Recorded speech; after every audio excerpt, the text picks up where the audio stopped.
Andrew Mountbatten Windsor, the former prince and current river corpse, has been arrested and now may be banned from ever taking the throne. In fact, the royal family said the only way he can become king is if it comes down to either him or Meghan. Why aren't they pushing this nuclear button and just let the world know about Meghan Markle? All they had to do was shut up and do nothing. And Prince Harry and Meghan Markle were probably going to get their best news cycle in years, because we know deep down they want to bring down the British royal family. Just here it comes. Reopen British markets for American companies. All that Britain demands in return. Andrew's confiding to friends about the not-so-secret relationship with him and Meghan Markle, and this is why Prince Harry wants to end the marriage, and is so disgusted he can barely touch his woman. Since you like that, here's another. Build electric cars, he's going to Mars. Why isn't he even involving himself with Twitter? It would be like if the Prince of England gave it all up just to marry an actor from Suits. Harry and Meghan are back at it again, being disaster tourists, because apparently they have nothing better to do than waste government time and resources, in this case for the country of Jordan and the WHO and UN's time. Health Organization, the government of Jordan, and others are making here is enormously appreciated. So thank you for coming. Why is a British ambassador welcoming them on a visit when Meghan Markle has trashed everything, and Harry, about the British government? 10 seconds, one joke. Millions of eyes glued to the screen. Colin Jost stepped onto the most famous comedy stage in America, stared straight into the camera, and dropped a punchline that made the room go silent, then explode with laughter. He said, "The only way Prince Andrew becomes king is if it comes down to him or Meghan." Royal family said the only way he can become king is if it comes down to either him or Meghan.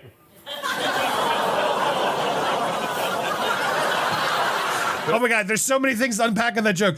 First of all, the groans are brutal. Down to either him or Meghan. It's like they don't want to laugh, but they do, because then listen, they laugh. They're not that bad, sorry, but they know that was brutal. That's because again, it's like the only way he'll be king royal is if it's him or Meghan. They still would say no to Meghan. The audience groaned at first, then laughed, and then laughed harder, like the joke had broken some invisible code in the room. Even Colin couldn't keep a straight face.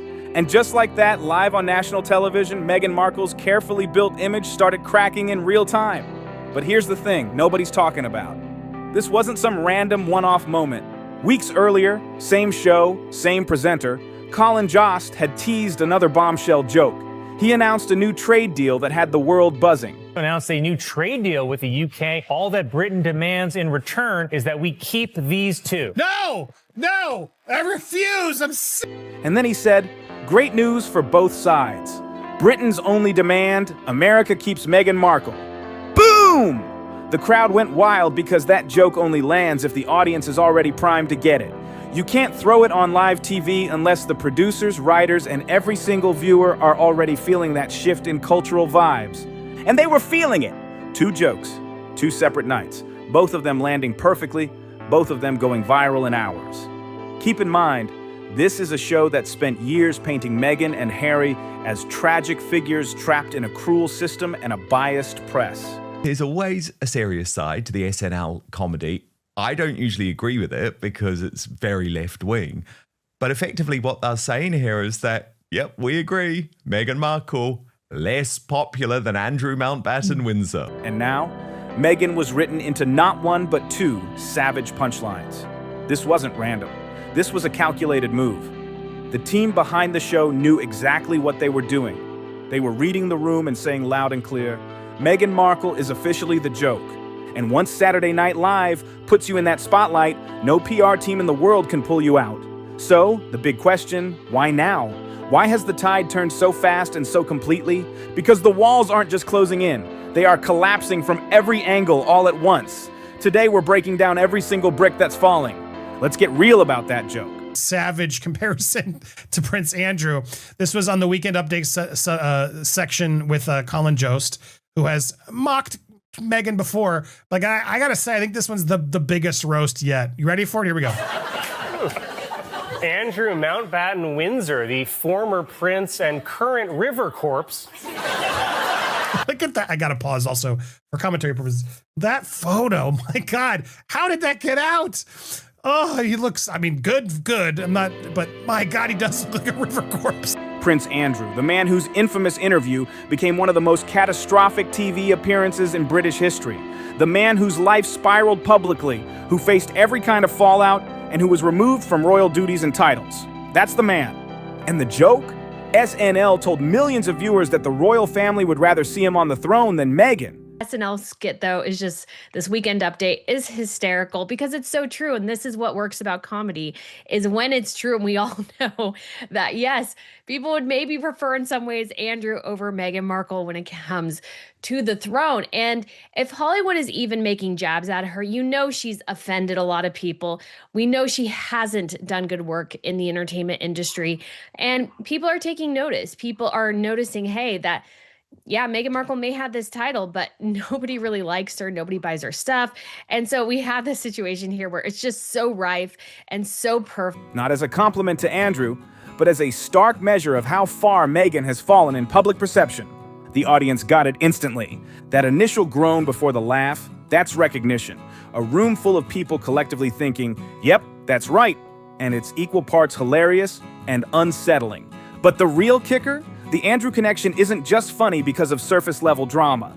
Their story goes way deeper than the public realizes, and mainstream media has shown zero interest in digging into what really went down between them. Virginia Roberts wanted to call Meghan Markle as a witness, and she said it was exactly because Meghan Markle was a close past associate of Prince Andrew and would have seen or participated or been around whatever he was doing. Why isn't the press calling this out? Before the Duchess, before the Netflix deals, before the empowerment speeches and Archwell, there was Rachel Meghan Markle, the actress, lifestyle blogger, and social connector who somehow ran in circles way above her level of fame. Right now, the internet is digging into that earlier version of Meghan, the one her team has spent years trying to erase. Rumors are circulating about her time before Harry, before the royal family, before the public persona we know today. The claim? Meghan allegedly spent time on yachts owned by extremely wealthy and influential people, not just as a guest, but as what the industry quietly calls a paid companion. You know, I mean, she used to be on Deal or No infiltrated? Deal. Look, she was on Deal or No Deal. Yeah, that's right. Listen, I brought Meghan Markle, whatever her name is, to my Deal or No Deal celebrity golf tournament. She was one of my Deal or No Deal girls that were, she was a caddy for all of my... Was it proven? No. Is it being asked about by people claiming first-hand knowledge? Absolutely yes. And here's the detail that makes it impossible to ignore. Legal documents from high-profile cases hinted that Meghan might have had direct personal knowledge of some of the circles and gatherings tied to those events. Why would someone who built her public image on humanitarian work have been personally involved in such exclusive, secretive worlds? That question has never been answered. And then there's her old blog, The Tig. Was planned from the beginning. She denied being interested in the royal family, which she totally was. I know someone who knows the ex-husband who said she had a vision board with Prince Harry on. Montecito, they are billionaires, they're superstars, and they don't like publicity. They live in Montecito to avoid photographers, and they believe that Harry and Meghan, with their pretty obvious courting, pursuit of publicity, are spoiling the privacy of Montecito. Full of dreamy posts about mysterious invitations. Invitations from powerful people. Events and gatherings she described in ways that made them feel untouchable, aspirational, and glamorous. At the time, it was inspirational and playful. Now, people are reading those posts through a very different lens. She even had a vision board with Prince Harry on it before she ever met him. Someone close to her first marriage confirmed it. She didn't stumble into the royal family by accident. She aimed for it. Every step calculated, every connection deliberate, every invitation, every relationship, every handshake with people who could open the next door was a move in a carefully played game. And now, every one of those steps is under a microscope. Her response to all of this swirling online, total silence. No statement, no denial, no legal action, no empowerment post about speaking your truth. Nothing. She's part of many scandals. Yet the palace is interceding on her behalf. So are we under any doubt that this is any different? Because why are they getting that? Harry and Meghan Markle would not be able to spot kindness or charity, even if it's slapped them. Keep in mind, this is the woman who once sued a British newspaper over a personal letter. Legal action has been a standard tool in her PR toolkit for years. She has never hesitated to fight back when something threatened her brand. But now, complete quiet.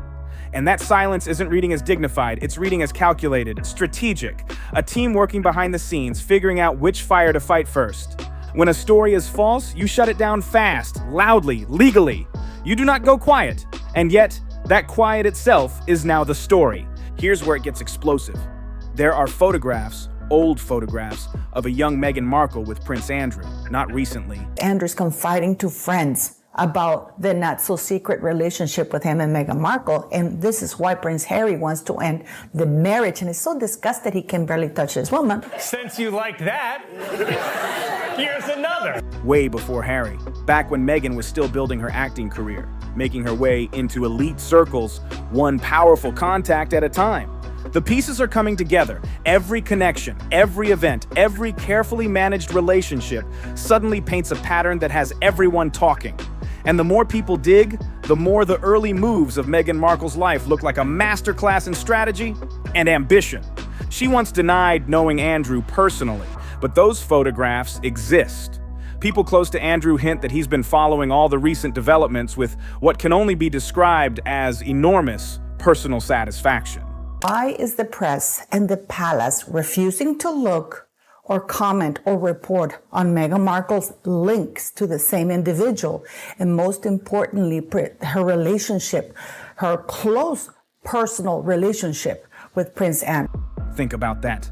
The man who lost everything, stripped of every title, every public role, living in a kind of effective exile, is apparently one of the most entertained figures in Britain right now because he knows something the rest of the world doesn't.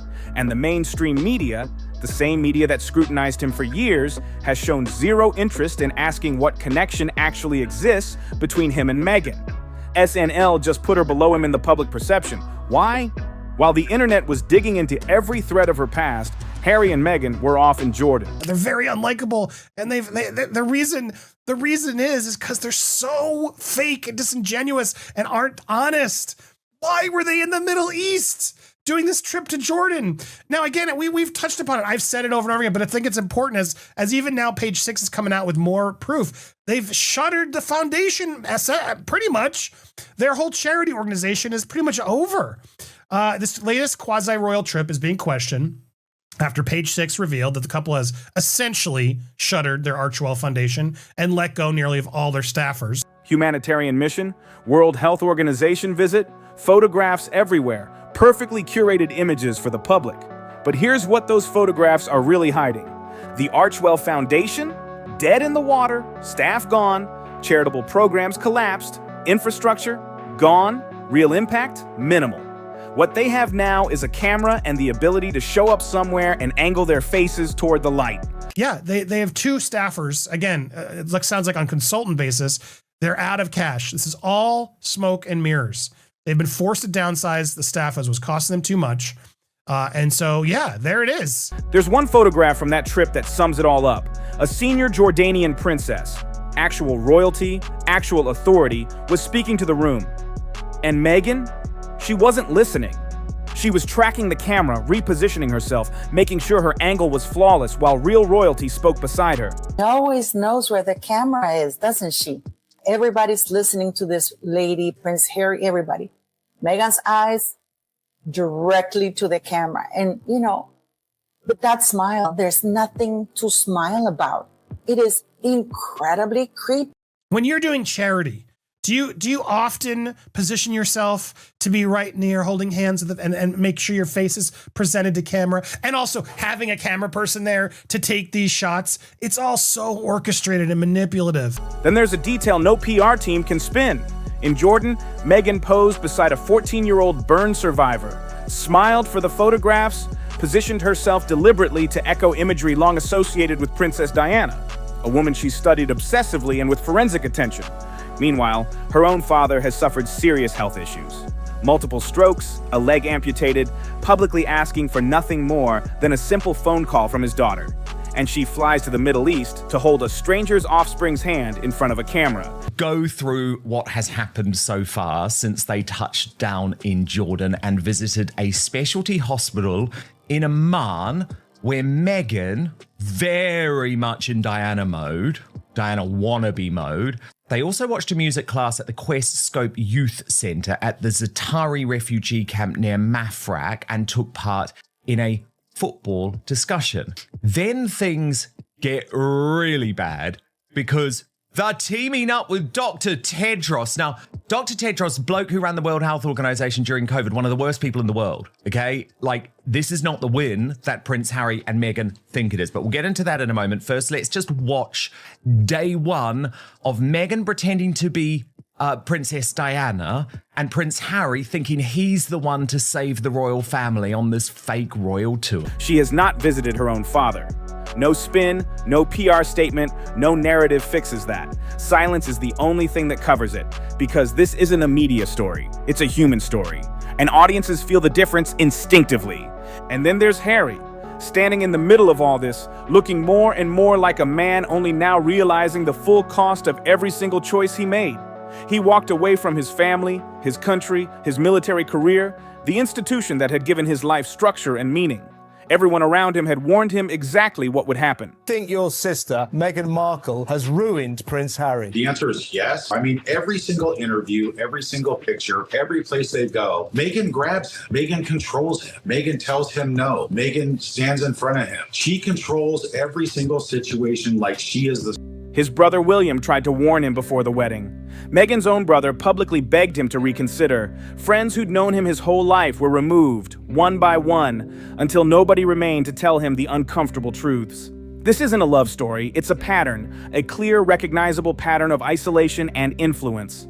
For an audience that has watched these events unfold over a year, this isn't just anger they feel toward Harry, it's grief. Real grief. He was warned. He ignored every warning. And he's the only one surprised by what followed. You feel like royalty because Harry and Meghan have to constantly keep feeling like they're royalty because they're grifters. They're faking it. There was nothing royal about this tour. You can stay in the same suite as William and Catherine, but it doesn't make the visit royal. Which brings us to the question King Charles has been dodging for far too long.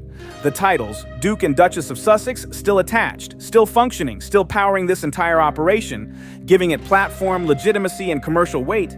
Take those titles away, and the whole structure collapses overnight. Deals vanish. Who trips can't be staged. The humanitarian brand loses its foundation entirely. The argument for removing those titles has never been stronger.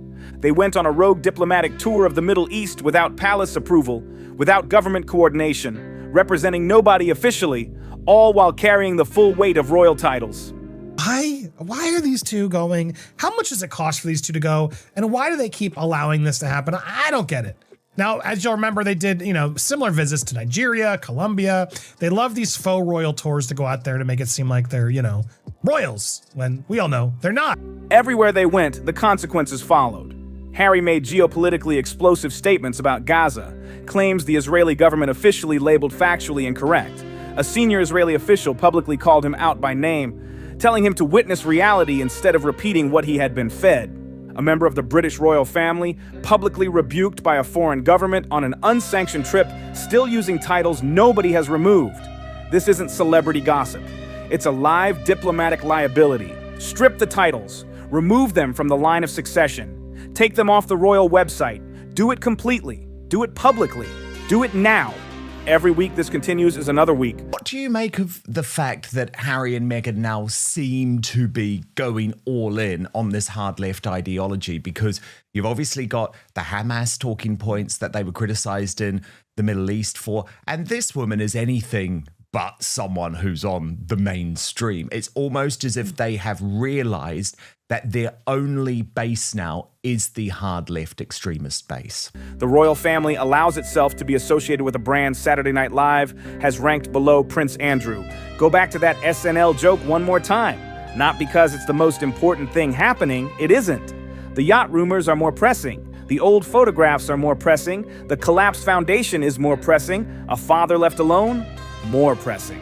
But the joke matters for one reason. It gave the world permission. When a left-leaning American institution, one that spent years defending Harry and Meghan, puts her in a joke next to Prince Andrew, and the audience erupts, something fundamental and irreversible shifts. People who were hesitant to speak, commentators who held back, friends who stayed quiet on social media, they all just received permission to voice what they had been thinking for years. One person who I think has been really happy about all of this is Prince Andrew. Yeah, boy. The one person who I think has been really happy about all of this is Prince Andrew. I'm guessing that he has been nudging the royal family. Can you believe what Meghan did, huh? Can you believe it? Here's the truth about permission. Once it's given, it cannot be taken back. The yacht rumors are growing louder. Andrew watches from the shadows, quietly satisfied. The foundation is hollow. The titles remain. Diplomatic damage? On record. The father sits alone. And somewhere in the background, the most disgraced royal in modern British history is apparently smiling. The only question left now is this: what exactly is Prince Andrew so quietly smiling about? And how long before the rest of us find out? If you watch this and have thoughts, drop them in the comments below. If this breakdown made you see things differently, hit subscribe and stay locked in for more deep dives like this. Don't forget to like the video and share it with someone who needs to see it.